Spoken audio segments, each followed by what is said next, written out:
현재 프랑스 전역이 일대 파란에 휩싸였습니다.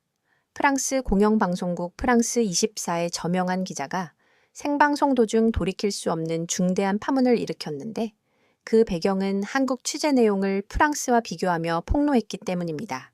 프랑스 시청자들은 한국을 향한 그녀의 동료로서의 공개적인 지지와 발언에 미쳤다, 세뇌당했나 라며 격렬한 분노를 표출했고, 이 영상은 각종 미디어와 소셜미디어를 통해 폭발적인 속도로 확산되고 있습니다.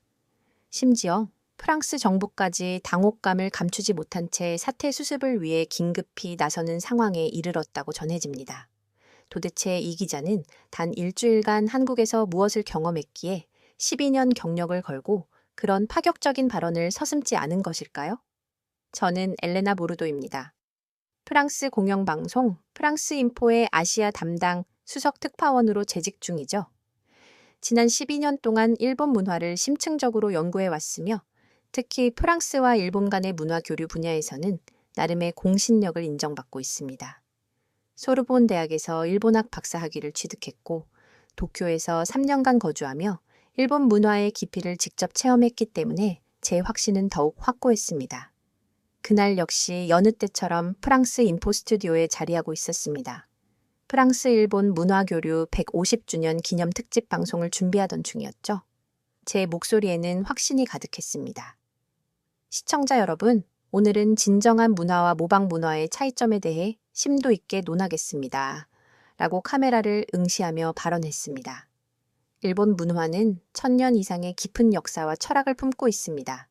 반면에 한국은 그저 일본 문화를 피상적으로 따라하고 있을 뿐입니다. 라고 단언했죠. 시청률은 즉시 급등했고 댓글 창에는 역시 보르도, 일본 문화의 진수를 꿰뚫어 보는 전문가, 한국의 실체를 명확히 파헤쳤다는 메시지들이 쉴 새 없이 쏟아졌습니다. 저는 만족감을 느꼈습니다. 제가 진실을 말하고 있다고 믿었기 때문입니다. 특히 K-팝이 J-팝의 열등한 모방품이라는 분석에 대중의 반응이 폭발적이었습니다. 방송이 끝나자마자 편집장 마르셀 뒤몽이 제게 다가왔습니다. 보르도 정말 대단했어요. 시청자 반응이 상상 이상이네요. 그의 눈빛에는 흥미로운 빛이 반짝였습니다. 한국 특집을 준비해 보는 게 어떻겠습니까? 직접 현장에 가서 취재하는 겁니다. 일본 문화와의 차이점을 현장에서 생생하게 보여주는 거죠. 제 심장은 고동치기 시작했습니다. 마침내 제 능력을 증명할 기회가 온 것이었습니다. 저는 즉각 한국의 모방 문화를 직접 입증하고 돌아오겠습니다. 라고 자신 있게 대답했습니다.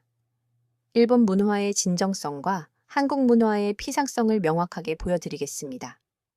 그날 밤 집으로 돌아가는 파리의 차가운 공기 속에서 저는 한국이라는 나라를 어떻게 분석할지 구상했습니다. 제가 지금까지 쌓아온 지식, 즉 K-팝은 J-팝의 모방이고 K-드라마는 일본 드라마의 표절이며 심지어 한식조차 일본 요리의 변형일 뿐이라는 기존의 확신들이 머릿속을 스쳐 지나갔습니다. 동료 기자에게 전화를 걸어 한국에 간다고 알렸습니다. 그는 웃으며 너 정말 운이 좋구나. 거기 가서 아주 제대로 한번 까발려봐. 우리가 일본 문화를 얼마나 존중하는지 보여주라고 라고 말했습니다. 소셜미디어에 글을 게시했습니다. 꽃가드 한국으로 출국합니다. 일본 문화의 진정성과 한국 문화의 실체를 여러분께 상세히 보여드리겠습니다. 게시글에는 200회의 좋아요와 격려 댓글이 달렸습니다. 다음 날 아침 편집 회의에서 프로젝트가 최종 확정되었습니다. 편집장은 진지하게 이것은 문화적 정의를 위한 싸움입니다. 다른 언론들이 한류를 과대평가하고 있지 않습니까? 우리가 진실을 보여줘야 합니다. 라고 강조했습니다. 일주일간의 취재 일정이 잡혔습니다. 서울을 중심으로 문화 현장들을 둘러보고 일본과의 비교 분석을 진행하는 것이었죠. 제 가슴은 흥분으로 가득 찼습니다. 이번 취재가 제 경력에 뚜렷한 획을 그을 것이라 확신했기 때문입니다. 한국행 항공편을 예약하고 호텔을 잡는 순간에도 끊임없이 생각했습니다. 한국 사람들은 어떤 모습일까? 내가 아는 대로라면 일본 문화를 흉내낸 것들로 가득할 텐데. 출발 전날 밤 짐을 정리하며 다짐했습니다. 한국 문화의 실상을 낱낱이 분석해 주겠어. 제 노트북에는 이미 일본과 한국의 문화 비교 자료들이 빼곡히 채워져 있었습니다. 애니메이션, 음악, 드라마, 요리 등을 시작으로 점차 더 깊은 영역으로 파고들 계획이었죠. 공항으로 향하는 택시 안에서 마지막으로 생각했습니다. 이번 여정은 내게 어떤 의미가 될까? 아마도 내가 가진 확신을 더욱 굳건하게 만들어줄 거야. 한국은 우리가 생각하는 바로 그 모습일 테니까. 그때만 해도 저는 몰랐습니다. 이 여행이 제 인생 전체를 송두리째 뒤바꿔 놓을 것이라는 사실을 말입니다. 인천공항에 발을 디딘 순간부터 모든 것이 제가 예상했던 것과는 달랐습니다. 비행기에서 내려 입국장으로 향하는 길목에서 제가 예상했던 일본 공항의 열등한 모방품은 어디에서도 찾아볼 수 없었습니다. 그 대신 완전히 독자적이고 세련된 감각의 공간이 저를 맞이했습니다. 자동 출입국 심사대에 서자 기계가 제 여권을 인식하고 얼굴을 빠르게 확인했습니다. 불과 몇 초 만에 모든 절차가 완료되었는데 이는 나리타 공항에서 경험했던 것보다 훨씬 더 신속하고 정확했습니다. 저는 무심결에 이상하네 라고 중얼거렸습니다. 수화물을 찾는 과정도 마찬가지였습니다. 컨베이어 벨트는 정확한 시간에 작동했으며 제 캐리어는 훼손 없이 깔끔하게 나왔습니다. 주변을 둘러보니 공항 직원들이 다양한 언어로 안내 방송을 하고 있었고 놀랍게도 프랑스어 방송도 들렸습니다. 저는 속으로 이것 좀 봐. 일본어만 따라 배운 게 아니라 자체적인 독자적인 서비스를 제공하고 있구나 라고 생각했습니다. 더 놀라운 것은 공항의 디자인이었습니다. 일본의 미니멀리즘 스타일과는 완전히 대조적으로 한국의 전통 문양과 현대적인 감각이 조화롭게 어우러져 있었습니다. 이는 어디서도 본 적 없는 독창적인 미학이었으며 일본 공항에서는 느낄 수 없었던 따뜻함과 동시에 세련됨이 공존했습니다. 택시를 타기 위해 밖으로 나섰는데 줄 서는 시스템이 매우 체계적이고 인상적이었습니다. 일본처럼 무조건 조용하기만 한 것이 아니라 사람들이 자연스럽게 대화를 나누면서도 질서를 유지하고 있었죠. 제 차례가 되자 운전기사가 미소를 지으며 안녕하세요. 어디로 모실까요? 라고 인사했습니다. 놀랍게도 그는 프랑스어로 인사를 건넸습니다. 봉주르 라고 말하며 서울의 목적지를 프랑스어로 물었습니다. 제가 깜짝 놀라 프랑스어를 하시는군요. 라고 되묻자 그는 웃으며 조금 합니다. 요즘 프랑스 손님들이 많이 오셔서 배웠습니다. 일본어도 할 줄 알지만 프랑스어가 더 아름다운 것 같아요. 라고 답했습니다. 이 말에 저는 또다시 놀랐습니다. 일본어보다 프랑스어가 아름답다고? 한국은 일본 문화를 무조건적으로 모방한다는 저의 기존 생각과는 매우 다른 반응이었기 때문입니다.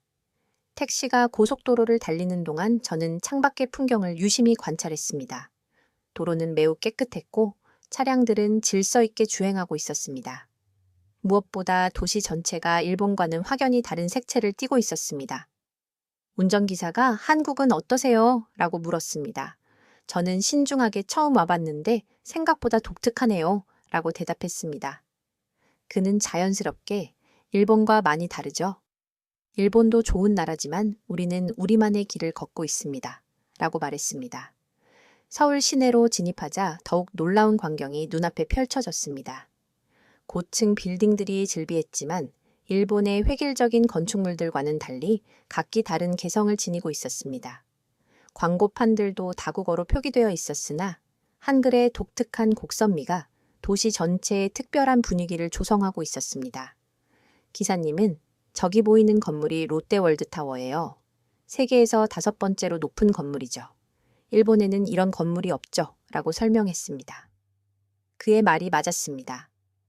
도쿄에서도 이 정도 규모와 높이의 건물은 본 적이 없었거든요. 호텔에 도착해 체크인을 하는데 프런트 직원이 영어와 함께 간단한 프랑스어로 비앙벤뉴, 비엔벤뉴라고 인사했습니다. 발음은 완벽하지 않았지만 그 노력 자체가 인상적이었습니다. 저는 속으로 일본에서는 이런 세심한 서비스를 받아본 적이 없는데라고 중얼거렸습니다. 방에 짐을 풀고 잠시 휴식을 취한 후 주변을 둘러보기 위해 나섰습니다. 호텔 근처 거리를 걸어보니 사람들의 패션 감각이 정말 독특했습니다. 일본의 카와이, 문화와도 달랐고 서구 패션을 단순히 모방한 것도 아니었습니다. 한국 고유의 독창적인 스타일이 존재했습니다.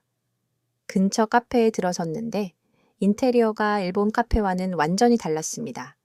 일본의 미니멀함과는 대조적으로 따뜻하고 개성이 넘치는 공간이었습니다. 주문을 하려 하자 직원이 메뉴판을 건네며 프랑스 메뉴도 준비되어 있습니다.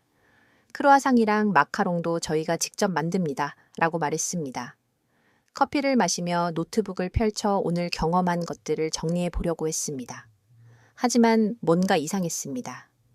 제가 예상했던 일본 문화의 모방품들이 전혀 보이지 않았고 오히려 완전히 독자적인 문화의 향기가 강하게 느껴졌기 때문입니다. 편집장에게 메시지를 보냈습니다. 첫날 취재 완료. 예상과 다른 부분들이 감지되어 좀 더 깊이 있는 조사가 필요할 것 같습니다. 편집장의 답장이 즉시 도착했습니다. 좋아요. 겉모습에 현혹되지 말고 진짜 실체를 찾아내세요. 우리 시청자들이 당신의 폭로를 기대하고 있습니다. 호텔로 돌아가는 길에 다시 한번 거리를 둘러보았습니다. 넌사인들이 하나둘씩 켜지고 있었는데 그 색감과 디자인이 도쿄의 그것과는 확연히 달랐습니다. 더욱 화려하고 역동적이면서도 어딘가 정감이 느껴지는 분위기였습니다. 방에 돌아와 창밖을 바라보며 생각에 잠겼습니다. 내일부터는 본격적인 취재를 시작해야 하에 분명 깊이 파고들면 일본 문화의 영향을 받은 흔적들을 발견할 수 있을 거야. 그러나 마음 한구석에서는 이상한 기분이 피어올랐습니다.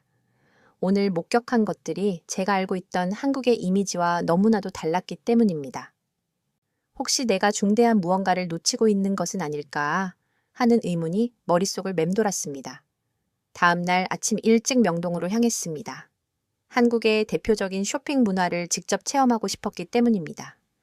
특히 일본의 하라주쿠나 긴자와 어떤 차이점이 있는지 분석해 보려고 했죠. 지하철을 타고 이동하는데 놀랍게도 모든 안내 방송이 한국어, 영어, 중국어, 일본어로 송출되고 있었습니다. 이는 일본 지하철보다 훨씬 더 국제적인 시스템이었습니다. 명동 거리에 도착하니 활기가 넘치는 분위기였습니다. 사람들이 북적이는 모습은 일본의 조용하고 정돈된 쇼핑가와는 사뭇 달랐습니다. 더 자유롭고 개방적인 느낌이었습니다. 노점상들이 길거리 음식을 판매하는 풍경도 인상적이었는데 이는 일본에서는 쉽게 볼 수 없는 광경이었습니다. 깔끔한 인테리어가 돋보이는 한 카페에 들어가 아메리카노를 주문했습니다. 일본 문화와 한국 문화의 차이점을 정리하기 위해서였습니다. 이 카페는 일본 카페와는 또 다른 매력이 있었는데 더 따뜻하고 친근한 분위기였습니다. 노트북을 펼치고 자료를 정리하고 있는데 옆 테이블에 한국인이 영어로 제게 말을 걸었습니다. 혹시 프랑스에서 오셨나요? 네, 파리에서 왔어요. 라고 제가 대답했습니다. 그는 친근하게 저는 파리에서 1년 동안 살았었어요. 프랑스는 정말 아름다운 나라예요. 특히 문화가 깊이가 있죠. 라고 말했습니다. 우리는 약 30분간 대화를 나누었습니다. 그는 프랑스에서의 경험을 이야기해 주면서도 프랑스 문화에 대해 진심으로 애정 어린 시선으로 평가했습니다. 제가 예상했던 일본 문화에 대한 열등감이나 모방의식은 그의 태도에서 전혀 찾아볼 수 없었습니다. 오히려 각 나라마다 고유의 아름다움이 존재한다고 역설하더군요. 대화를 마치고 잠시 화장실에 갔다가 돌아와 보니 제 의자 옆에 두었던 가방이 사라지고 없었습니다. 50만 원 상당의 명품 에르메스 가방이었는데 중요한 카드와 현금, 그리고 여권까지 모두 들어있었기에 저는 당황했습니다. 파리에서는 번화가에서 가방을 잃어버리면 대부분 찾을 수 없다는 것을 알기에 한국도 마찬가지일 것이라 생각했습니다. 식은땀이 흘렀고 포기하고 카페를 나서려던 순간 직원이 저를 불렀습니다. 손님, 가방 두고 가셨어요. 뒤돌아보니 아까 커피를 주문받았던 직원이 제 에르메스 가방을 들고 급히 뛰어오고 있었습니다. 믿기 어려워 가방을 열어보니 카드도 현금도 여권도 단 하나도 빠짐없이 그대로 보존되어 있었습니다. 정말 감사합니다. 어디서 찾으셨어요? 라고 제가 묻자 그녀는 미소 지으며 화장실 세면대 위에 놓여 있었습니다. 다행히 손님 얼굴을 기억해서 찾아드릴 수 있었네요. 라고 답했습니다. 감사의 마음으로 팁을 건네려 했지만 그녀는 손사래를 쳤습니다. 괜찮아요. 한국에서는 당연한 일입니다. 그 순간 저는 큰 충격을 받았습니다. 그녀가 당연한 일이라고 했다는 것은 정직이 특별한 덕목이 아니라 일상적인 사회적 규범이라는 뜻이었기 때문입니다. 파리에서는 상상하기 어려운 일이었고 도쿄에서도 이와 같은 경험을 해본 적이 없었습니다. 카페를 나와 거리를 걸으면서 제 마음은 복잡해졌습니다.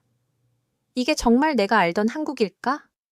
일본 문화를 무작정 모방하는 나라라고 생각했는데 이런 정직함과 시민의식은 어디에서 비롯되는 걸까?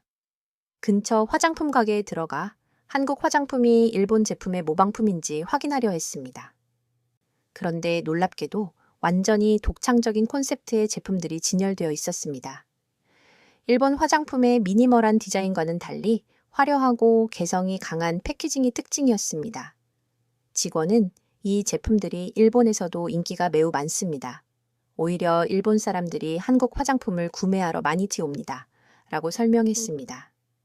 제가 알고 있던 상식과는 정반대였습니다. 한국이 모방하는 쪽이 아니라 오히려 일본에 문화적 영향을 주는 쪽이었다는 것이죠. 점심시간에 한 식당에 들러 김치찌개를 주문했습니다. 일본 요리와의 차이점을 분석하기 위해서였습니다. 김치찌개의 맛은 정말 독특했습니다. 일본 요리의 섬세함과는 완전히 다른 역동적이고 강렬한 맛이었습니다. 이는 어디서도 경험해 본 적 없는 독창적인 맛의 향연이었습니다. 옆 테이블의 할머니 한 분이 저에게 김치를 더 주시며 외국 손님이시네요. 김치 맛있어요? 라고 따뜻하게 물었습니다. 할머니의 자연스러운 친근함과 미소에 저는 감동했습니다. 이는 일본에서는 경험하기 어려운 자연스러운 정이었습니다. 오후에는 한국 전통문화 체험관을 방문했습니다. 한복을 입어보는 체험을 했는데 일본의 기모노와는 완전히 다른 아름다움이 있었습니다. 더 우아하고 품격 있는 느낌이었습니다. 안내원은 한복이 기모노보다 역사가 훨씬 오래되었습니다. 삼국시대부터 시작되었거든요. 라고 설명했습니다. 이 말에 저는 다시 한번 깜짝 놀랐습니다. 제가 알고 있던 것과 완전히 반대였던 것입니다. 한국이 일본을 따라한 것이 아니라 오히려 한국이 먼저였다는 역사적 사실이었습니다. 저녁에는 한강공원을 거닐었습니다. 시민들이 자유롭게 치킨과 맥주를 즐기는 모습이 인상적이었는데 일본의 격식 있는 문화와는 달리 훨씬 더 자유롭고 개방적인 분위기였습니다. 한 가족이 저에게 치킨을 나눠주며 함께 앉으라고 권유했습니다. 외국 손님이시죠? 한강 치킨 맛보세요. 이런 자연스러운 친절함과 환대가 계속 이어졌습니다. 버스에서 할아버지가 자리를 양보해 주시거나 지하철에서 길을 물으면 직접 데려다주는 시민도 있었습니다. 그리고 이 모든 것이 당연한 일이라고 그들은 말했습니다. 호텔로 돌아가는 택시 안에서 운전기사에게 물어봤습니다. 한국에서는 정직한 것이 정말 당연한 일인가요? 기사님은 자연스럽게 당연하죠. 남의 물건은 남의 것이니까요. 어려서부터 그렇게 배우거든요. 라고 답했습니다. 부모님도 그렇게 가르치시고 학교에서도 그렇게 교육받습니다. 일본에서도 그런가요? 라고 제가 물었습니다. 일본도 정직한 나라죠. 하지만 우리는 좀 더 마음이 따뜻한 것 같아요. 일본은 예의 바르지만 다소 차가운 느낌이 들지 않습니까? 이 말은 제 가슴에 깊이 박혔습니다. 정직함에도 색깔이 다르다는 뜻이었죠. 일본의 정직함이 규칙과 규율에 기반한 것이라면 한국의 정직함은 마음에서 우러나오는 따뜻함에 기반하고 있는 것 같았습니다. 방에 돌아와 오늘 하루의 경험들을 정리했습니다. 가방을 찾아준 카페 직원, 김치를 나눠준 할머니, 치킨을 권한 가족들, 길을 안내해준 시민들, 이 모든 것이 당연하다고 말하는 사회. 이것은 단순히 일본 문화를 모방한 것으로는 도저히 설명할 수 없는 한국만의 독특한 문화였습니다. 편집장에게 메시지를 보냈습니다. 한국 사회의 정직성과 친절함이 매우 인상적입니다. 일본과는 차별화되는 독자적인 문화적 특징들을 발견했습니다. 답장이 왔습니다. 그것은 겉으로 보이는 모습일 수도 있습니다. 더 깊이 파고들어서 진짜 문제점들을 찾아보세요. 우리 시청자들이 기대하고 있습니다. 하지만 제가 오늘 경험한 것은 결코 겉모습이 아니었습니다. 진정한 마음에서 우러나오는 친절과 정직이었습니다. 이런 사실들을 어떻게 부정할 수 있을까요? 내일은 한국의 문화 산업을 직접 체험해 볼 예정이었습니다. 과연 그곳에서는 어떤 실체를 목격하게 될까요? 다음 날은 삼성전자 본사를 방문하는 날이었습니다. 한국 기술력의 실체를 직접 확인하고 싶었으며 특히 일본의 소니나 파나소닉과 비교하여 어떤 차이점이 있는지 분석해 보려 했습니다. 지하철로 이동하는데 역 안에 삼성 갤럭시 광고가 눈에 띄었습니다. 접는 스마트폰이라는 문구가 시선을 끌었습니다. 폴더블 폰이요? 라고 제가 중얼거렸습니다. 이는 일본에서는 본 적이 없는 기술이었으며 소니나 샤프에서도 이런 제품은 없었습니다. 삼성전자 본사에 도착하니 웅장한 건물이 저를 압도했습니다. 안내 직원이 친절하게 보르도님 환영합니다. 라며 프랑스어로 인사를 건넸고 제 이름을 정확하게 발음했습니다. 로비에서부터 시작된 첨단 기술 시설들이 제 예상을 완전히 뒤엎었습니다. 벽면의 디스플레이들은 모두 삼성 제품이었는데 화질이 정말 선명했고 소니 제품과 비교해도 전혀 뒤처지지 않았습니다. 첫 번째로 방문한 곳은 스마트폰 연구소였습니다. 연구팀장은 현재 저희는 폴더블 스마트폰 기술을 세계 최초로 상용화했습니다. 세계에서 유일한 기술이죠. 라고 설명했습니다. 실제로 폰을 접었다 펼치는 모습을 보니 정말 경이로웠습니다. 일본 어디에서도 본 적 없는 혁신적인 기술이었습니다. 제가 일본에서도 이런 기술을 개발하고 있나요? 라고 묻자 연구원은 아직은 없는 것으로 알고 있습니다. 저희가 먼저 시작해서 특허도 많이 보유하고 있습니다. 라고 답했습니다. 다음은 디스플레이 연구실이었습니다. 거대한 OLED 화면들이 벽면을 가득 채우고 있었습니다. 담당자는 자랑스럽게 이 기술도 저희가 세계 최초로 개발했습니다. 애플 아이폰에도 저희 디스플레이가 공급됩니다. 라고 말했습니다. 정말 놀라웠습니다. 일본이 기술을 주도하고 한국이 따라온다고 생각했는데 오히려 한국이 애플의 핵심 부품을 공급하고 있다니요. 연구소 투어가 끝난 후 회의실에서 브리핑을 들었는데 화면에 나타난 수치들이 충격적이었습니다. 담당자는 작년에 연구 개발에 투자한 비용은 20조 원에 달합니다. 매년 매출의 10% 이상을 연구 개발에 재투자하고 있습니다. 라고 밝혔습니다. 20조 원이라는 숫자가 제 머릿속을 맴돌았습니다. 이는 소니의 연구 개발비보다 훨씬 많은 금액이었습니다. 왜 이렇게 막대한 투자를 하십니까? 라고 제가 궁금해서 묻자 그는 단순하게 답했습니다. 기술이 곧 미래이기 때문입니다. 오늘 투자하지 않으면 내일은 없습니다. 점심시간에는 구내 식당을 둘러봤습니다. 놀랍게도 다양한 국적의 직원들이 함께 식사하고 있었습니다. 한국인뿐만 아니라 프랑스인, 독일인, 미국인들까지 함께였습니다. 글로벌 인재를 많이 채용하시는군요. 라고 제가 말했습니다. 인사팀장은 실력만 있다면 국적은 중요하지 않습니다. 다양성이 혁신을 만들어내기 때문입니다. 라고 설명했습니다. 오후에는 LG전자 본사도 방문했습니다. 여기서도 놀라운 기술들을 목격했습니다. 화면이 스스로 말려서 사라지는 롤러블 텔레비전 기술이었습니다.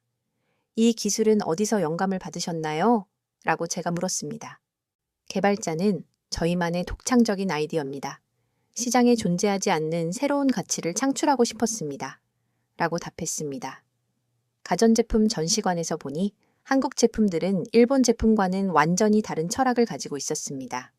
일본 제품이 미니멀하고 기능적인 완성도에 중점을 둔다면 한국 제품은 혁신적이고 사용자 친화적인 방향을 추구하고 있었습니다. 일본 제품들을 많이 연구하시나요? 라고 질문하자 마케팅 팀장은 물론 좋은 제품들이죠. 하지만 저희는 다른 방향을 추구합니다. 일본이 완성도를 추구한다면 저희는 혁신을 추구합니다. 라고 답했습니다. 저녁에는 홍대 근처에서 젊은 개발자들과 만날 기회가 있었습니다. 그들은 한국 기술에 대해 엄청난 자부심을 가지고 있었습니다. 한 개발자는 저희 세대는 일본을 따라하려고 하지 않습니다. 오히려 우리만의 길을 새롭게 개척해 나가고 있습니다. 라고 단호하게 말했습니다. 다른 개발자는 K-POP도 마찬가지입니다. J-POP을 모방한 것이 아니라 완전히 새로운 장르를 창조해낸 것입니다. 기술 분야도 동일합니다. 라고 덧붙였습니다. 한 스타트업 대표는 더욱 놀라운 이야기를 전해주었습니다. 저희 인공지능 기술에 대해 일본 회사들이 먼저 연락을 해옵니다. 기술 협력을 제안하려고 말이죠. 이제는 저희가 먼저 개발하고 일본이 따라오는 경우가 많아졌습니다. 이 말에 저는 정말 충격을 받았습니다. 제가 알고 있던 기술 서열이 완전히 뒤바뀐 것이 아니겠습니까? 한국이 일본 기술을 모방하는 것이 아니라 오히려 한국 기술을 일본이 배우고 있는 상황이었습니다. 호텔로 돌아가는 길에 택시기사님께 물어봤습니다. 한국 기술이 이토록 발전한 이유가 무엇일까요? 기사님은 웃으며 글쎄요, 우리는 빨리빨리 문화가 있지 않습니까? 남들보다 빨리 해내야 직성이 풀려요. 그래서 신기술도 빠르게 개발하는 것 같습니다. 라고 답했습니다. 일본과의 차이점은 무엇일까요? 일본은 꼼꼼하고 완벽을 추구합니다. 우리는 좀 더 도전적이고 역동적이죠. 실패해도 다시 일어서는 속도가 빠릅니다. 방에 돌아와 오늘 경험들을 정리했습니다. 폴더블 스마트폰, 롤러블 텔레비전, OLED 디스플레이. 이 모든 것이 한국에서 세계 최초로 개발된 기술들이었습니다. 이는 일본 기술의 모방품이 아니라 오히려 세계를 선도하는 혁신 기술들이었습니다. 더욱 놀라운 점은 이러한 기술들이 한국 고유의 문화적 특성에서 비롯된다는 사실이었습니다. 빨리빨리 문화, 도전 정신, 실패를 두려워하지 않는 마음가짐. 이런 것들이 기술 혁신의 강력한 원동력이 되고 있었습니다. 편집장에게 메시지를 보냈습니다. 한국 기술력이 예상했던 수준보다 훨씬 높습니다. 일본 기술을 모방하는 것이 아니라 독자적인 혁신을 강력히 추구하고 있습니다. 답장이 왔습니다. 기술은 겉모습일 수도 있습니다. 문화적 깊이는 어떻습니까? 그쪽을 더 깊이 파헤쳐 보십시오. 그러나 제가 오늘 목격한 것은 표면적인 것이 아니었습니다. 진정한 혁신 정신과 독창성이었습니다. 다음 날은 한국의 문화 콘텐츠를 직접 체험해 볼 예정이었습니다. K-팝과 K-드라마가 정말 J-팝과 일본 드라마의 모방품인지 확인해 보고 싶었습니다. 홍대 앞에 도착한 순간 저는 완전히 다른 세계에 온 듯한 강렬한 느낌을 받았습니다. 일본 하라주쿠와는 전혀 다른 에너지가 느껴졌는데 훨씬 더 자유롭고 창조적인 분위기였습니다. 거리 곳곳에서는 젊은 예술가들이 버스킹을 하고 있었고 그들의 음악은 J-팝과는 확연히 달랐습니다. 한 그룹이 부르는 노래를 들어보니 독특한 비트와 세련된 멜로디였습니다. 제가 옆에 있던 학생에게 이것이 K-팝인가요? 라고 묻자 그 학생은 네, 인디 K-팝이에요. 메이저 아이돌 음악과는 또 다릅니다. 더 실험적이고 자유롭죠? 라고 답했습니다. 홍익대학교 근처의 한 카페에 들어갔는데 벽면에는 웹툰 포스터들이 가득 붙어 있었습니다. 일본 만화와는 완전히 다른 그림체와 스토리 구조를 가지고 있었습니다. 카페 사장은 이 웹툰들이 해외에서도 인기가 매우 높습니다. 넷플릭스에서도 드라마로 제작되고 있어요. 라고 설명했습니다. 한 테이블에서 웹툰 작가들이 회의를 하고 있기에 호기심이 생겨 말을 걸어봤습니다. 실례지만 웹툰 작가이신가요? 한 작가는 밝게 네, 맞아요. 저희는 일주일에 한 번씩 만나서 아이디어를 공유합니다. 라고 답했습니다. 일본 만화의 영향을 많이 받으시나요? 라고 제가 묻자 그는 물론 일본 만화도 좋아하지만 저희는 다른 스타일을 추구합니다. 일본 만화가 판타지 중심이라면 저희는 학교 폭력, 사회 문제, 연애 같은 현실적인 이야기를 주로 다룹니다. 라고 설명했습니다.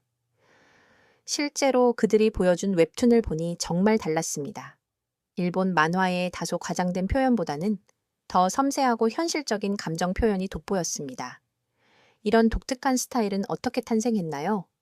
다른 작가는 저희 세대만의 감성인 것 같습니다. 한국 사회에서 성장하며 경험한 것들을 솔직하게 표현하는 것이죠. 라고 답했습니다. 오후에는 홍대 근처의 음반 가게를 방문했습니다. K-팝 앨범들이 가득했는데 일본 아이돌 음악과는 완전히 다른 세계였습니다. 제가 점원에게 이 그룹들은 어떤 음악을 하나요? 라고 묻자 점원은 각자 다른 콘셉트를 가지고 있습니다. BTS는 힙합 베이스, 블랙핑크는 팝, 뉴진스는 어반 팝입니다. 라고 설명했습니다. 한 앨범을 들어보니 정말 놀라웠습니다. J-팝의 귀여운 멜로디와는 완전히 다른 강렬하고 세련된 사운드였습니다. 이런 음악은 언제부터 만들어졌나요? 점원은 2000년대 초부터 독자적인 길을 걷기 시작했습니다. H.O.T, 서태지와 아이들 같은 그룹들이 그 시작점이었죠? 라고 답했습니다. 저녁에는 홍대 클럽가를 둘러봤습니다. 젊은이들이 자유롭게 춤추고 음악을 즐기는 모습이 인상적이었습니다. 하라주쿠의 조심스럽고 예의 바른 분위기와는 정반대였습니다. 훨씬 더 역동적이고 표현적이었습니다. 한 클럽에서 DJ를 하는 젊은이와 이야기를 나눌 기회가 있었습니다. 한국 클럽 문화는 언제부터 시작되었나요? 라고 제가 묻자 그는 90년대부터 있었지만 본격적으로는 2000년대부터입니다. 일본이나 미국 클럽과는 구별되는 우리만의 바이브가 있습니다. 라고 답했습니다. 어떤 점이 다른가요? 더 자유롭고 즉흥적입니다. 일본은 좀 더 예의를 중시하지 않습니까? 우리는 그냥 마음껏 즐기는 거죠.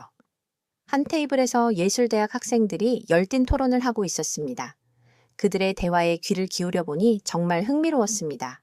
한 학생은 우리 세대는 일본 문화에 대한 열등감이 없습니다. 오히려 우리가 더 창의적이라고 생각합니다. 라고 말했습니다. 제가 끼어들어 K-팝이 전 세계적으로 성공한 이유가 무엇일까요? 라고 물었습니다. 다른 학생은 진정성 때문인 것 같습니다. J-팝은 일본 내수 시장에 초점을 맞추고 있지 않습니까? K-팝은 처음부터 전 세계를 무대로 기획되었습니다. 라고 답했습니다. 또 다른 학생이 덧붙였습니다. 그리고 우리는 다양한 문화를 흡수하여 새로운 것을 창조하는 데 매우 능숙합니다. 미국 힙합, 유럽 일렉트로닉, 아프리카 리듬까지 모두 융합하여 우리만의 독창적인 음악을 만들어냅니다. 이것은 정말 놀라운 관점이었습니다. 단순히 모방이 아니라 문화의 융합과 재창조였던 것입니다. 그들은 일본 문화를 따라하는 것이 아니라 전 세계의 문화를 자신들만의 방식으로 능숙하게 소화해내고 있었습니다. 한 웹툰 작가는 더 구체적인 예를 들어주었습니다. 일본 만화는 소년 점프, 소년 매거진 같은 잡지 시스템을 중심으로 돌아가지 않습니까? 우리는 네이버 웹툰 같은 디지털 플랫폼으로 곧바로 이동했습니다. 이 방식이 더 혁신적이고 접근성이 뛰어납니다. 그래서 전 세계 사람들이 한국 웹툰을 더 손쉽게 접할 수 있게 된 것입니다. 일본은 여전히 종이책 중심이지 않습니까? 밤늦게 홍대 거리를 걸으며 저는 다시 생각했습니다. 오늘 만난 젊은이들은 일본에 대한 열등감이나 모방의식이 전혀 룸단이 차이 소유 없었습니다. 오히려 자신들만의 독특하고 강력한 문화를 적극적으로 만들어가고 있었습니다. 한 스트리트 아티스트가 벽에 그림을 그리고 있었어요. 이런 그림은 어디서 영감을 받으시나요? 라고 제가 물었습니다. 그는 웃으며 그냥 제 마음속에서 나오는 거예요. 한국적인 것, 서구적인 것, 아시아적인 것, 모든 것을 섞어서 새로운 것을 만드는 거죠. 라고 답했습니다. 일본 문화는 어떻게 생각하세요? 좋아합니다. 하지만 따라하고 싶지는 않아요. 우리는 우리만의 길이 있으니까요. 호텔로 돌아가는 길에 편의점에 들렀습니다. 한국 과자와 음료수들이 가득했는데 일본 제품과는 완전히 다른 맛과 디자인이었습니다. 점원은 이 제품들이 동남아시아에서 인기가 매우 높습니다. 일본 과자보다 한국 과자를 더 찾는다고 합니다. 라고 말했습니다. 방에 돌아와 오늘 경험을 정리했습니다. 웹툰, K-팝, 클럽 문화, 스트리트 아트. 이 모든 것이 일본 문화의 모방이 아니라 한국 고유의 독창적인 문화였습니다. 더 나아가 이는 전 세계로 뻗어나가는 강력한 영향력을 가지고 있었습니다. 특히 젊은 세대들의 사고방식이 인상적이었습니다. 그들은 일본을 의식하는 것이 아니라 오히려 전 세계를 무대로 생각하고 있었습니다. 이런 자신감과 창조성은 어디에서 오는 것일까요? 편집장에게 메시지를 보냈습니다. 한국 젊은 세대의 창조성과 독창성이 매우 놀랍습니다. 일본 문화 모방이 아닌 독자적인 문화 창조를 진행 중입니다. 답장이 왔습니다. 그것은 최근의 현상일 수도 있습니다. 전통 문화는 어떻습니까? 그곳에서 진짜 문화적 뿌리를 찾아보세요. 다음 날은 한국의 전통 문화를 직접 체험해 볼 예정이었습니다. 과연 한국 전통 문화에서는 어떤 모습이 보일까요? 정말 일본 문화의 영향을 받은 것일까요? 아니면 독자적인 뿌리가 견고하게 자리 잡고 있을까요? 경복궁으로 향하는 지하철 안에서 설렘과 긴장이 교차했습니다. 한국 전통 문화의 실체를 확인할 수 있는 마지막 기회라고 생각했기 때문입니다. 만약 여기서도 일본 문화의 독창성을 넘어선 한국만의 무언가를 확인하지 못한다면 저는 기존의 생각을 완전히 바꿔야 할 것 같았습니다. 경복궁 입구에 도착하니 웅장한 광화문이 저를 맞이했습니다. 일본의 성곽문과는 완전히 다른 위엄이 느껴졌습니다. 더 크고 화려하면서도 격조 있는 느낌이었습니다.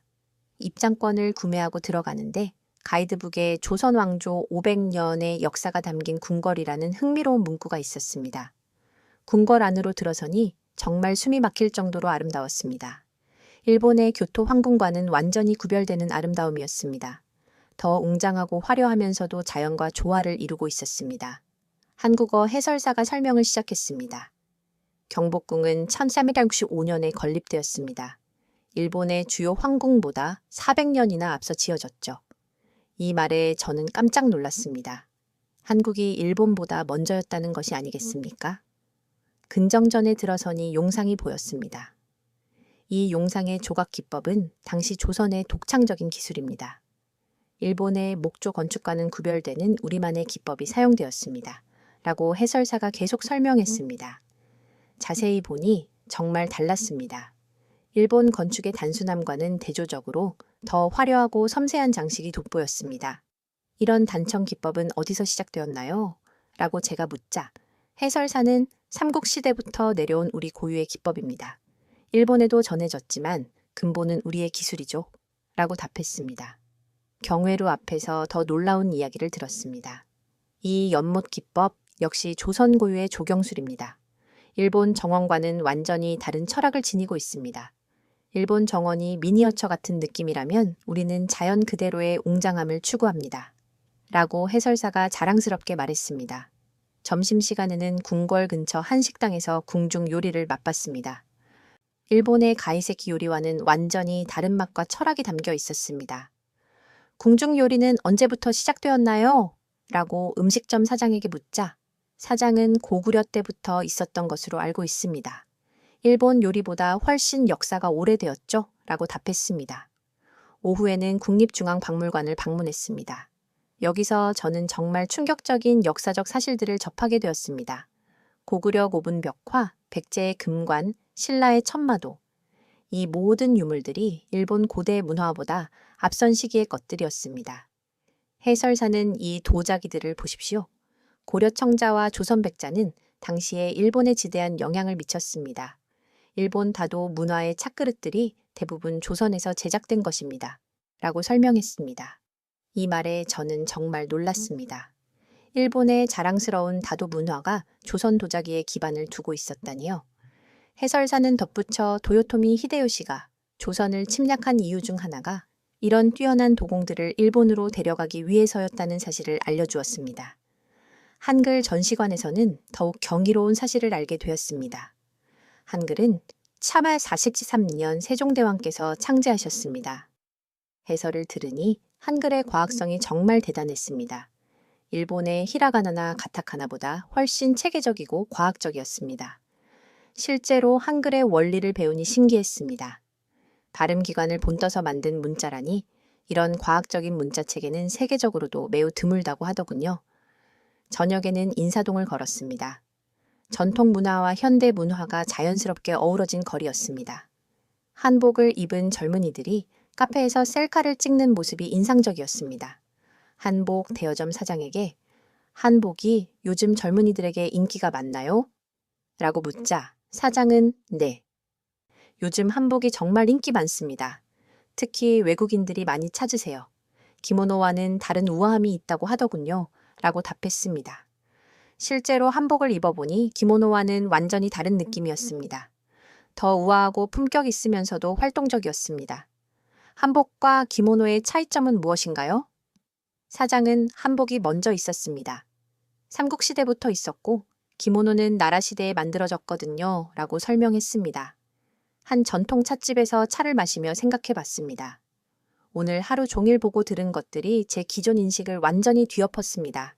한국이 일본을 따라한 것이 아니라 오히려 한국 문화가 일본의 문화에 영향을 미쳤다는 명확한 역사적 사실들. 이것을 어떻게 받아들여야 할까요? 찻집 사장이 전통차를 우려주며 말했습니다. 이 차도 고려시대부터 있었던 우리 전통입니다. 일본 다도는 조선에서 배워간 것이거든요. 차를 마시니 깊고 은은한 맛이 느껴졌습니다. 일본 말차와는 완전히 다른 철학이 담겨 있었습니다. 그럼 지금 한국 젊은이들이 일본 문화를 따라한다고 하는 것에 대해서는 어떻게 생각하세요? 라고 제가 조심스럽게 물었습니다. 사장은 웃으며 요즘 젊은이들은 일본을 크게 의식하지 않습니다. 오히려 우리 전통을 새롭게 해석하여 세계에 알리고 있습니다. 라고 답했습니다. 인사동 거리를 걸으며 더 많은 것을 관찰했습니다. 전통 악기상에서는 가야금과 대금 소리가 들려왔습니다.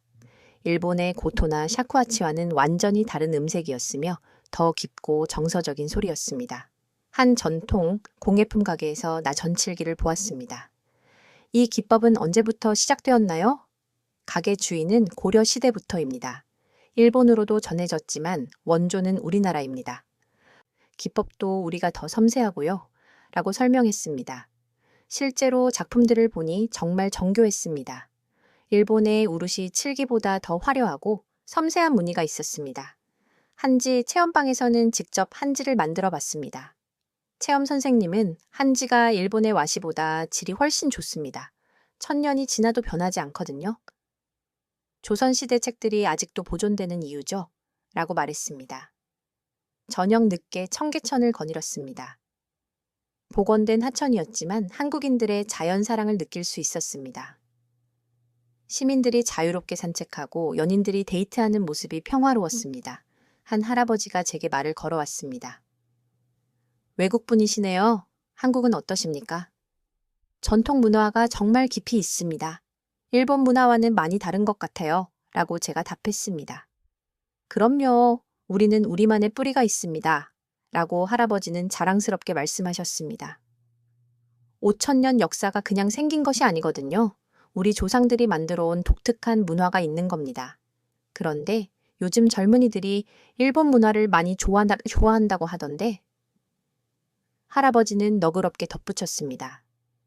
그것도 좋습니다. 서로 좋은 것은 배우고 나쁜 것은 버리면 되죠. 하지만 우리 고유의 것을 잃어버리면 안 됩니다. 호텔로 돌아가는 길에 마지막으로 동대문 디자인 플라자를 보았습니다.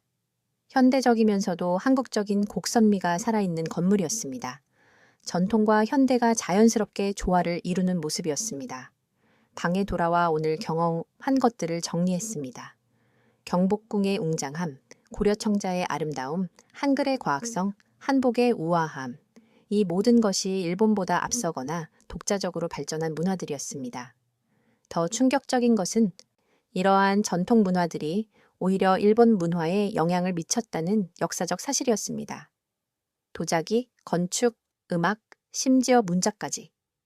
제가 알고 있던 문화 전파의 방향이 완전히 정반대였던 것입니다. 일본 문화 전문가로서 12년간 쌓아온 지식이 송두리째 흔들렸습니다. 제가 그동안 한국을 일본의 모방품이라고 생각했는데 실제로는 한국이 문화의 원류였던 것이 아니겠습니까? 편집장에게 전화를 걸었습니다. 전통 문화 취재는 어땠습니까? 라고 그가 물었습니다. 정말 놀라웠어요. 라고 제가 답했습니다. 한국 전통 문화가 일본보다 앞서 있고 오히려 일본에 문화적 영향을 미쳤다는 사실을 확인했습니다. 편집장은 그런 것은 과장된 주장일 수도 있습니다. 역사는 복잡한 것이니까요. 현재의 문제점들을 더 집중적으로 찾아보세요. 라고 말했습니다. 전화를 끊고 생각했습니다. 과연 제가 목격한 것들이 과장된 주장일까요? 하지만 박물관의 유물들, 문헌들, 역사적 기록들은 명확했습니다. 한국 문화의 독자성과 선진적인 발전상을 입증하는 증거들이었습니다. 침대에 누워 천장을 바라보며 깊은 생각에 잠겼습니다. 일본 문화 전문가로서의 제 정체성이 심하게 흔들리고 있었습니다. 그동안 제가 일본 문화의 우월성을 주장하며 한국을 폄하했는데 그것이 잘못된 편견이었다면 이제 어떻게 해야 할까요? 다음 날은 한국 언론을 직접 체험해 볼 예정이었습니다. 과연 한국 언론은 이러한 역사적 사실들을 어떻게 다루고 있을까요? 객관적으로 접근하고 있을까요? 아니면 과장되게 포장하고 있을까요? 이제 마지막 퍼즐 조각을 맞춰볼 시간이었습니다. KBS 본사를 방문하는 날이었습니다. 한국 언론이 자국 문화를 어떻게 다루는지 직접 확인하고 싶었으며 특히 제가 어제 경험한 역사적 사실들을 한국 언론이 과장하고 있는 것은 아닌지 궁금했습니다. 여의도 KBS 본사에 도착하니 웅장한 건물이 저를 맞이했습니다. 국제부 박민수 PD가 로비에서 저를 맞으며 보르도 기자님 환영합니다. 오늘 저희 방송국을 소개할 수 있어서 기쁩니다. 라고 인사했습니다. 먼저 뉴스룸을 둘러봤습니다. 24시간 뉴스 제작 현장이 돌아가고 있었는데 기자들이 활발하게 토론하며 기사를 준비하고 있었습니다. 프랑스 방송국과 비슷하면서도 더 자유로운 분위기였습니다. 어떤 기사들을 주로 다루나요? 라고 제가 물었습니다. 뉴스 데스크 담당자는 국내의 모든 이슈를 다룹니다. 정치, 경제, 사회, 문화. 특히 비판적 시각을 매우 중요하게 생각합니다. 라고 답했습니다. 비판적 시각이라니요? 정부 정책도 비판하나요? 당연히 해야죠. 언론의 역할이 권력을 견제하는 것 아닙니까? 공영방송이라고 해서 정부 편을 들 수는 없습니다. 이 말에 저는 깜짝 놀랐습니다. 프랑스 공영방송도 정부를 비판하지만 한국만큼 당당하고 노골적이지는 않았기 때문입니다. 편집회의를 참관할 기회도 얻었습니다. 놀랍게도 기자들이 정부 정책을 비판하는 기사를 당당하게 제안하고 있었습니다. 한 기자는 부동산 정책 실패를 더 깊이 파헤쳐야 합니다. 정부 발표만 받아서는 안 됩니다. 라고 말했습니다. 다른 기자는 교육 정책도 문제가 많습니다. 현장 교사들의 목소리를 더 들어야 합니다. 라고 덧붙였습니다. 이러한 자유로운 토론 분위기가 정말 놀라웠습니다. 제가 조심스럽게 한국과 일본 관계는 어떻게 다루십니까? 라고 물었습니다. 국제부 기자는 객관적으로 다루려고 노력합니다. 일본의 좋은 점도 인정하고 문제점도 지적합니다. 무조건 감정적으로 접근하지 않습니다. 라고 답했습니다. 실제로 그들이 보여준 기사를 보니 정말 균형 잡힌 시각이었습니다. 일본을 무조건 비판하는 것도 무조건 옹호하는 것도 아니었습니다. 인터뷰 시간에 박 PD와 마주 앉았습니다. 그가 프랑스에서는 한국을 어떻게 보도하나요? 라고 물었습니다. 저는 솔직하게 대답했습니다. 주로 일본 문화의 모방품이라고 보도했습니다. 저 역시 그런 편향된 시각으로 취재를 왔고요. 직접 와보니 어떻습니까? 완전히 다릅니다. 라고 제가 인정했습니다. 제가 알고 있던 한국과 실제 한국이 너무나 다릅니다. 특히 어제 전통 문화를 체험하면서 큰 충격을 받았습니다. 박 PD는 고개를 끄덕였습니다.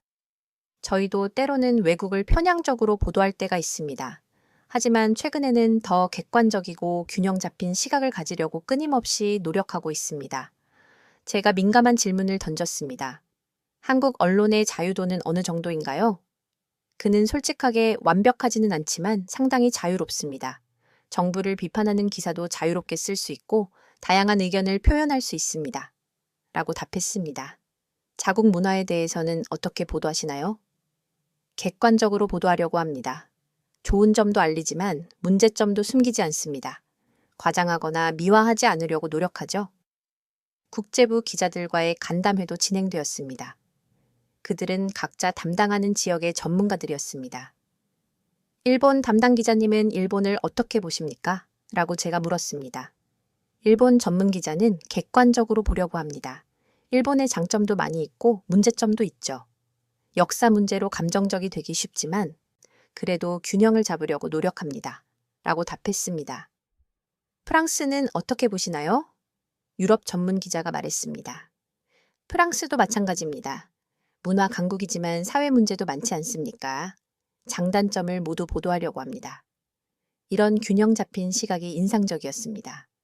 자기 성찰적인 태도 또한 훌륭했습니다. 점심시간에 구내식당에서 일반 직원들과 이야기를 나눴습니다. KBS에서 일하는 것이 어떻습니까? 라고 제가 물었습니다. 한 기자는 자유롭고 보람 있습니다. 물론 압박도 있고 어려움도 있지만 진실을 추구할 수 있다는 점에서 만족합니다. 라고 답했습니다. 정부 눈치를 보지 않습니까? 아예 안 본다고 할 수는 없죠. 라고 그는 솔직하게 말했습니다. 하지만 그보다는 시청자들의 신뢰를 더 중요하게 생각합니다. 오후에는 다큐멘터리 제작팀을 만났습니다. 그들이 만든 프로그램들을 보니 정말 수준이 높았습니다. 사회 문제를 깊이 있게 다루고 있었죠. 어떤 주제들을 주로 다루나요? 라고 제가 물었습니다. PD는 우리 사회의 어두운 면들을 많이 다룹니다. 청년 실업, 저출산, 사회 갈등 같은 문제들을 숨기지 않고 정면으로 다룹니다. 라고 설명했습니다. 한국 문화를 다룰 때는 어떤 방식으로 접근하십니까? 다른 PD가 답했습니다. 과장하지 않으려고 합니다. 한류 열풍도 중요하지만 그 이면에 존재하는 문제점도 다뤄야 합니다. 아이돌 산업의 문제점, 문화 콘텐츠 산업의 한계점 같은 것들 말입니다. 정말 놀라웠습니다. 자국 문화를 무조건 미화하는 것이 아니라 문제점까지 솔직하게 다루고 있었습니다. 그런 프로그램이 시청률에 도움이 되나요? 그는 당당하게 답했습니다. 시청률보다는 사회적 의미를 중요하게 생각합니다. 언론의 역할은 재미를 주는 것보다 진실을 알리는 것이니까요. 저녁에 한강공원에서 생각을 정리했습니다.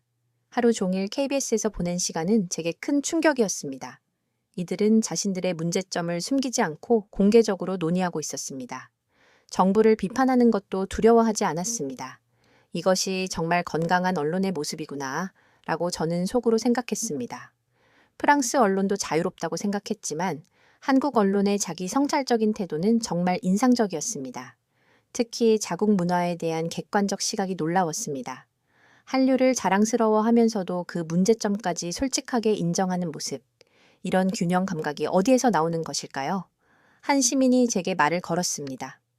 외국분이시네요. 한국은 어떠세요?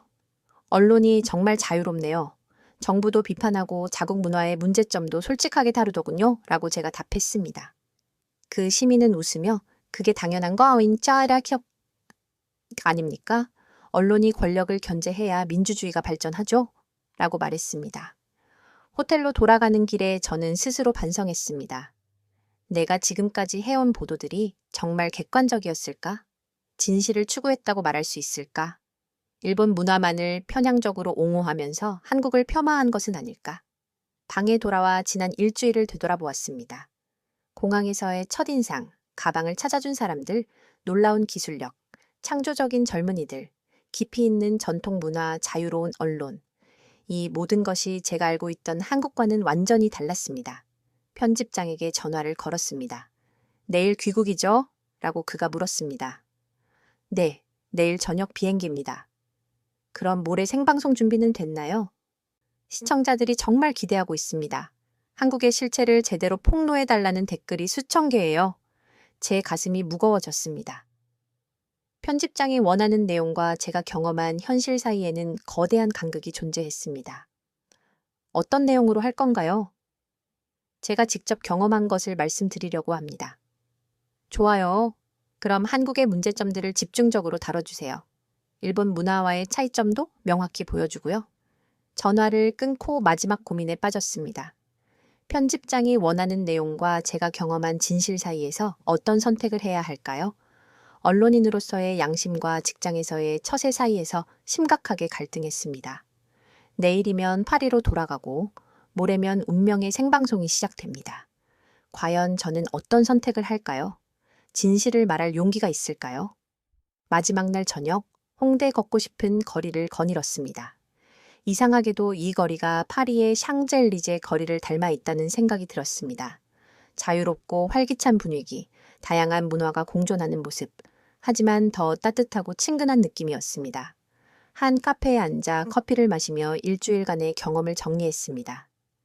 노트에 적힌 내용들을 다시 읽어보니 스스로도 믿기 어려웠습니다. 이 모든 일이 정말 단 일주일 만에 일어난 것일까? 첫날의 저와 지금의 저는 완전히 다른 사람 같았습니다.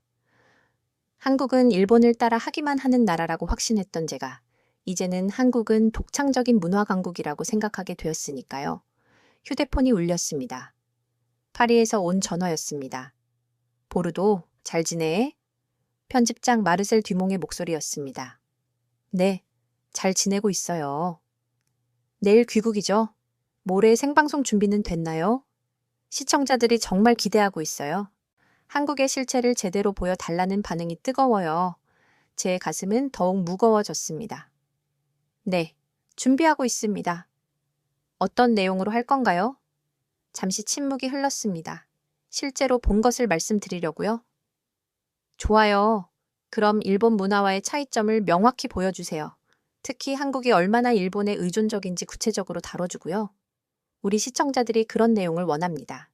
전화를 끊고 고민에 빠졌습니다. 편집장이 원하는 내용과 제가 경험한 현실 사이에 존재하는 거대한 간극. 어떻게 해야 할까요? 옆 테이블에서 프랑스어로 대화하는 소리가 들렸습니다. 한국에 온 프랑스 관광객들 같았습니다. 한국이 생각보다 정말 멋지네. 한 사람이 말했습니다. 일본과는 완전히 다른 매력이 있어. K-팝도 들어보니까 J-팝과는 차원이 달라. 더 세련되고 국제적인 느낌이야. 라고 다른 사람이 덧붙였습니다. 이런 말들을 들으니 제 마음은 더욱 복잡해졌습니다. 일반 관광객들조차 한국의 독창성을 인정하고 있는데 저만 일주일 전까지도 편견에 사로잡혀 있었던 것이 아니겠습니까? 저녁 늦게 한강공원을 마지막으로 거닐었습니다. 시민들이 자유롭게 치킨과 맥주를 즐기는 모습을 보며 생각했습니다. 이런 자유롭고 평화로운 분위기는 어디에서 오는 걸까? 한 가족이 저에게 다가왔습니다. 혹시 외국인이세요? 아빠가 물었습니다. 네, 프랑스에서 왔어요. 우와, 프랑스, 에펠탑 진짜 봤어요? 어린 딸이 신기해했습니다. 잠깐 이야기를 나누는데 정말 따뜻한 가족이었습니다. 엄마가 프랑스도 가보고 싶어요. 문화가 정말 깊이 있다고 들었어요. 라고 말했습니다. 한국도 문화가 정말 깊이 있어요. 라고 제가 답했습니다. 이번에 처음 와봤는데 정말 놀라웠어요. 그런가요? 아빠가 기뻐했습니다. 외국인이 우리 문화를 좋게 봐주시니까 뿌듯하네요. 하지만 아직 부족한 점도 많아요. 이런 겸손한 태도가 인상적이었습니다. 자국 문화를 자랑스러워하면서도 부족한 점을 인정하는 성숙함이 있었습니다. 호텔로 돌아가는 길에 마지막으로 명동을 지났습니다. 일주일 전 가방을 잃어버렸던 그 카페 앞을 지나며 생각했습니다. 그때 한국에선 당연한 일이라고 했던 직원의 말이 이제는 완전히 이해되었습니다. 정직과 친절이 특별한 덕목이 아니라 일상인 사회. 이런 사회에서 자라난 사람들이 만드는 문화가 어떨지 상상할 수 있었습니다. 진정성과 따뜻함이 담긴 문화 말입니다. 호텔방에 돌아와 짐을 정리하며 마지막 고민을 했습니다. 내일 파리로 돌아가면 모든 것이 원래대로 돌아갈까? 편집장의 압박, 동료들의 기대, 시청자들의 편견, 이 모든 것들 속에서 내가 경험한 진실을 지킬 수 있을까? 창밖으로 서울의 야경이 보였습니다. 한강을 가로지르는 다리들, 높이 솟은 빌딩들, 그 사이로 흐르는 불빛들. 일주일 전에는 일본의 모방품 도시라고 생각했던 이 도시가 이제는 완전히 다르게 보였습니다. 독창적이고 역동적이며 미래지향적인 도시. 전통과 현대가 자연스럽게 어우러진 아름다운 도시. 무엇보다 따뜻한 사람들이 사는 정감 있는 도시. 마지막으로 편집장에게 메시지를 보냈습니다. 내일 귀국, 생방송 준비 완료. 답장이 금방 왔습니다. 기대하고 있어요. 우리 시청자들에게 한국의 진짜 모습을 보여주세요. 진짜 모습이라. 과연 편집장이 원하는 진짜 모습과 제가 경험한 진짜 모습이 같을까요? 침대에 누워 천장을 바라보며 생각했습니다. 언론인으로서 제 사명이 무엇일까요? 시청자들이 원하는 말을 해주는 것일까요? 아니면 제가 직접 경험한 진실을 전하는 것일까요? 일주일 전에 저라면 주저없이 편집장이 원하는 방향으로 방송을 진행했을 것입니다. 하지만 지금은 달랐습니다. 제가 직접 보고 느낀 한국의 모습을 외면할 수 없었습니다. 가방을 찾아준 카페 직원, 따뜻하게 대해준 시민들, 놀라운 기술력을 자랑스럽게 소개해준 연구원들, 자유롭게 토론하는 기자들, 이 모든 사람들의 얼굴이 떠올랐습니다. 이들을 배신할 수는 없었습니다. 그리고 무엇보다 제 자신을 배신할 수는 없었습니다. 언론인으로서의 양심을 저버릴 수는 없었기 때문입니다. 마침내 결심했습니다. 내일 생방송에서는 제가 경험한 진실을 말하기로 했습니다. 설령 편집장이 격노하고 동료들이 등을 돌린다 해도 시청자들이 실망한다 해도 진실을 말하는 것이 언론인의 가장 중요한 사명이기 때문입니다. 한국에서의 마지막 밤이 깊어갔습니다. 내일이면 파리로 돌아가고 모레면 운명의 생방송이 시작될 것입니다. 과연 어떤 결과가 저를 기다리고 있을까요? 두려웠지만 후회는 없을 것 같았습니다. 파리 샤를 드 콜 공항에 도착했을 때 마음이 무거웠습니다. 한국에서의 일주일은 마치 꿈만 같았습니다. 제가 정말 그 모든 것을 경험한 것이 맞을까요? 택시를 타고 집으로 가는 길에 파리의 익숙한 거리들을 보니 현실로 복귀한 느낌이었습니다.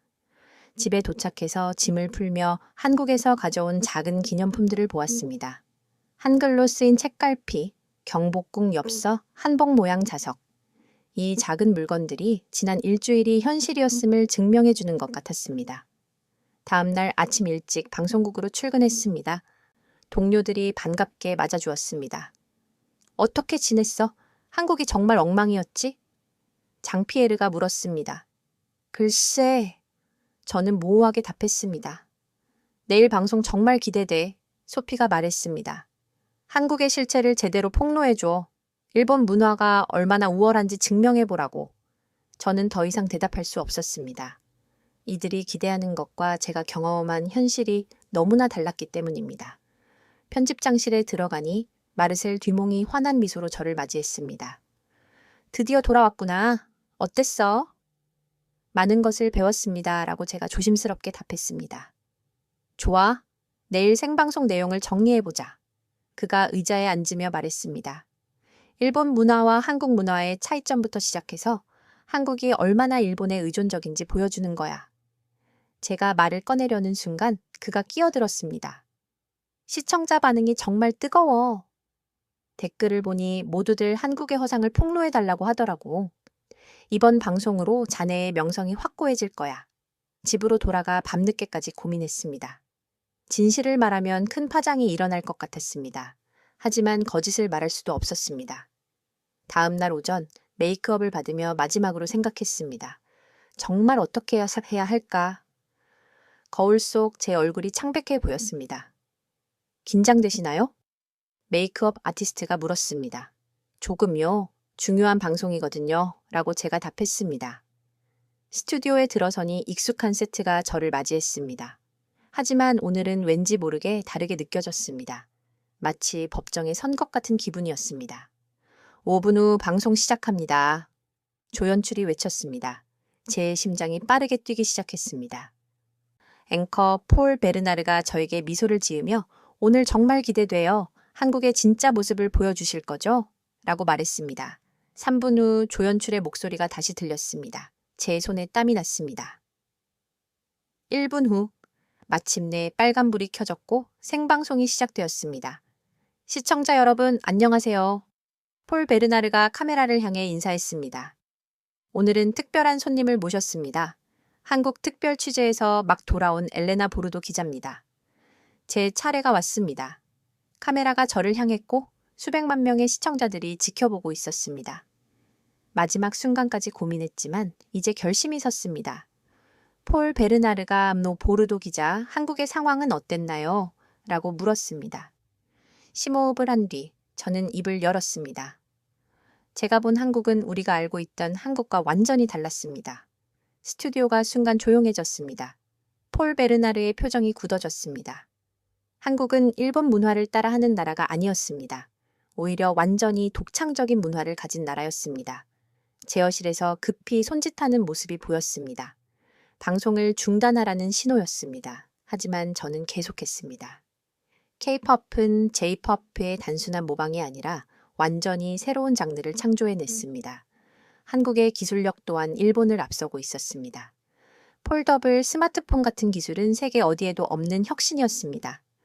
폴 베르나르가 당황한 표정으로 끼어들었습니다. 하지만 통계적으로 보면 통계보다 현실을 직시해야 합니다. 제가 말을 이었습니다. 한국 사람들의 정직함과 친절함 또한 놀라웠습니다. 제가 명품 가방을 잃어버렸는데 단 한 푼도 빠지지 않고 돌려받았습니다. 제어실이 더욱 혼란스러워지는 것이 보였고 편집장이 화를 내며 뛰어다니고 있었습니다. 그리고 한국의 전통 문화는 일본보다 앞서 있었습니다. 한복, 한글, 도자기 기술 모두 일본의 문화에 영향을 미친 근원이었습니다. 폴 베르나르는 억지로 웃으며 네, 감사합니다. 이상으로 라고 말했습니다. 잠깐만요. 제가 끼어들었습니다. 마지막으로 한 말씀만 더 드리고 싶습니다. 카메라가 다시 저를 향했습니다. 이제 돌이킬 수 없었습니다. 우리는 종종 다른 나라에 대해 편견을 가지고 있습니다. 저 역시 그랬습니다. 하지만 직접 가서 보고 경험해보니 진실은 완전히 달랐습니다. 한국은 우리가 배워야 할 점이 많은 나라였습니다. 그리고 무엇보다 제가 언론인으로서 편견 없이 진실만을 전해야 한다는 것을 깨달았습니다. 방송이 끝나자마자 스튜디오는 난리가 났습니다. 편집장이 격노하며 제게 다가왔습니다. 이게 뭐여? 우리가 원했던 내용이 아니잖아. 저는 사실을 말했을 뿐입니다. 제가 차분하게 답했습니다. 사실 당신은 한국에 세뇌당한 거야. 그가 소리쳤습니다. 동료들도 저를 이상하게 바라봤습니다. 하지만 저는 후회하지 않았습니다. 언론인으로서 마땅히 해야 할 일을 했다고 생각했기 때문입니다. 그날 밤 소셜미디어는 폭발했습니다. 보르도가 한국에 매수당했다. 배신자, 일본을 모독했다. 같은 악플들이 쏟아졌습니다. 하지만 동시에 용기 있는 기자, 진실을 말한 용기에 박수를 보낸다. 더 많은 진실을 원한다는 응원 메시지들도 함께 쏟아졌습니다. 집으로 돌아가는 길에 저는 생각했습니다. 내가 한 선택이 과연 옳았을까? 확실한 것은 하나였습니다. 저는 더 이상 편견에 사로잡힌 기자가 아니라는 것입니다. 한국에서 가져온 작은 기념품을 바라보며 다짐했습니다. 앞으로는 어떤 나라든 직접 가서 보고 판단하겠다고. 그리고 항상 진실만을 말하는 기자가 되겠다고 말입니다. 그날 이후 제 인생은 완전히 바뀌었습니다. 쉽지 않은 길이었지만 진실을 추구하는 것이 언론인의 진정한 사명임을 깨달았습니다. 한국 취재는 단순한 출장이 아니라 제 인생의 거대한 전환점이었습니다. 저는 한국을 폄하하러 갔지만 정작 무너진 것은 저의 편견과 오만이었고 그 무너진 자리에 진실과 겸손이 뿌리내렸습니다. 이것이 제가 한국에서 얻은 가장 귀한 선물이었습니다. 방송 후 사흘이 지났습니다. 프랑스 언론계는 여전히 술렁이고 있었고 SNS는 뜨거웠습니다. 편집장 마르셀 듀몽에게서 해고 통보를 받을 줄 알았는데 의외의 일이 벌어졌습니다. 방송 이틀 후 편집장이 저를 다시 불렀습니다. 보르도, 이번 방송이 엄청난 파장을 일으켰어. 그가 말했습니다. 시청률도 역대 최고였고 다시 생각해보니 자네 말이 맞을 수도 있겠더군. 무슨 뜻이죠? 제가 물었습니다. 시청자들 중에서 자네 방송을 보고 한국에 대해 다시 생각하게 되었다는 사람들이 많아. 특히 젊은 시청자들이 말이야. 광고주들도 관심을 보이고 있네. 아시아 문화를 편견 없이 다루는 새로운 프로그램을 만들어 보면 어떻겠나? 아시아 문화 전문 프로그램이요? 그래. 일본만 다루지 말고 한국, 중국까지 포함해서 편견 없이 객관적으로 다루는 거야. 이것은 예상치 못한 기회였습니다. 소르본 대학에서도 연락이 왔습니다. 교수는 한국학 강의를 해보실 생각 없으십니까? 일본학만 하시던 분이 이렇게 객관적인 시각을 보여주시니 더 신뢰가 갑니다. 라고 말했습니다. 한국 대사관에서도 저를 만나자는 연락이 왔습니다. 대사가 직접 저를 만나 감사를 표했습니다. 덕분에 프랑스에서 한국에 대한 관심이 급증했습니다. 앞으로도 객관적인 시각으로 한국을 소개해 주시면 감사하겠습니다. 가장 기뻤던 것은 한국에서 온 편지들이었습니다. 제가 카페에서 만났던 사람들, 거리에서 만났던 시민들이 편지를 보내왔습니다. 진실을 말해주셔서 감사합니다. 용기 있는 모습이 감동적이었습니다. 같은 내용들이었습니다. 특히 가방을 찾아주었던 카페 직원도 편지를 보내왔습니다. 보르도 기자님이 방송에서 저희 이야기를 해주셔서 정말 기뻤어요. 이제 더 많은 프랑스 사람들이 한국을 제대로 알게 되었으면 좋겠어요. 한 달 후 새로운 프로그램 아시아 문화 탐방이 시작되었습니다. 첫 방송에서 저는 시청자들에게 솔직하게 고백했습니다. 저는 편견을 가졌던 기자였습니다. 하지만 직접 경험하며 편견이 얼마나 위험한지 깨달았습니다. 앞으로는 선입견 없이 각 나라의 진정한 모습을 전해드리겠습니다. 시청자들의 반응은 놀라웠습니다. 이런 정직한 기자를 기다렸어요. 편견 없는 프로그램이 필요했습니다. 같은 댓글들이 쏟아졌습니다. 3달 후에는 한국을 다시 방문했습니다. 이번에는 관광객이 아니라 문화 교류 프로그램의 일환으로였습니다. 인천공항에 도착했을 때 처음 왔을 때와는 완전히 다른 마음이었습니다. 편견이 아니라 열린 마음으로 한국을 바라보고 있었거든요. 경복궁에서 한국 문화에 대한 다큐멘터리를 촬영했습니다. 제목은 한국 문화의 독창성과 깊이였습니다. 프랑스 시청자들에게 한국의 진정한 아름다움을 보여주고 싶었기 때문입니다. 홍대에서 젊은 예술가들과 다시 만났을 때 정말 기뻤습니다. 보르도 기자님, 방송 봤어요. 웹툰 작가가 반갑게 인사했습니다. 덕분에 프랑스에서도 한국 웹툰에 관심을 갖기 시작했어요. KBS에서도 특별 인터뷰를 했습니다. 제목은 편견을 극복한 프랑스 기자였습니다. PD가 가장 큰 변화가 무엇인가요? 라고 묻자 저는 답했습니다. 세상을 보는 눈이 바뀌었습니다. 이제는 어떤 나라든 직접 가서 경험해 보기 전에는 판단하지 않습니다. 그리고 다양성의 아름다움을 알게 되었죠. 1년 후 제 책 편견을 깬 일주일이 출간되었습니다. 한국에서의 경험을 솔직하게 담은 책이었습니다. 프랑스에서 베스트셀러가 되었고 한국어로도 번역되었습니다. 책 출간 기념회에서 만난 한 독자는 말했습니다. 이 책을 읽고 저도 한국에 가보고 싶어졌어요. 그리고 다른 나라에 대한 제 편견도 되돌아보게 되었고요. 이런 반응들을 볼 때마다 저는 뿌듯했습니다. 제가 경험한 변화가 다른 사람들에게도 전달되고 있다는 것을 느꼈기 때문입니다. 지금 저는 동아시아 문화 전문가로 활동하고 있습니다. 한국, 일본, 중국을 오가며 각국의 독특한 문화를 객관적으로 소개하는 일을 하고 있죠. 더 이상 어느 한 나라를 편애하지 않습니다. 각각의 아름다움을 있는 그대로 전달하려고 노력합니다. 한국에서 배운 가장 큰 교훈은 진실을 추구하는 용기였습니다. 그리고 겸손한 마음으로 세상을 바라보는 자세였습니다. 어제 한국에서 온 초대장을 받았습니다. 한불 문화 교류 증진에 기여한 공로로 감사패를 수여한다는 내용이었습니다. 1년 전만 해도 상상할 수 없었던 일입니다.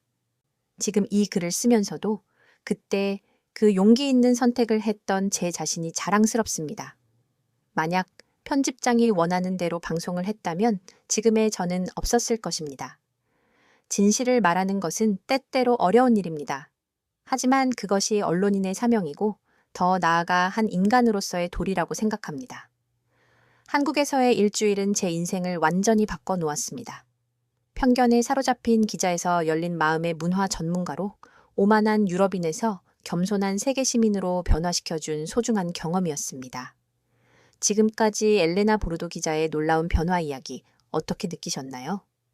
12년간 일본 문화 전문가로 활동하며 한국을 폄하했던 기자가 단 일주일 만에 완전히 달라진 모습이 정말 인상적입니다. 특히 생방송에서 자신의 편견을 고백하며 진실을 말하는 그 용기가 감동적이었습니다. 우리도 모르게 다른 나라나 문화에 대해 편향된 시각을 갖고 있을 수 있다는 경각심을 가지게 됩니다. 직접 경험해 보기 전에는 섣불리 판단해서는 안 되겠다는 귀한 교훈을 얻었습니다. 한국의 정직한 시민의식과 독창적인 문화, 그리고 자유로운 언론 환경이 한 외국인 기자의 인생을 완전히 변화시켰습니다. 이 이야기를 통해 우리 문화의 진정한 아름다움과 위상을 다시 한번 깊이 느낄 수 있었습니다. 이처럼 소중한 우리 문화를 전 세계에 널리 알리기 위해 이 영상을 주변의 많은 분들과 공유해 주십시오. 구독과 좋아요도 잊지 말고 꼭 부탁드립니다. 다음에도 더 감동적이고 의미 있는 이야기로 여러분을 찾아뵙겠습니다. 지금까지 코리아 원더풀이었습니다. 감사합니다.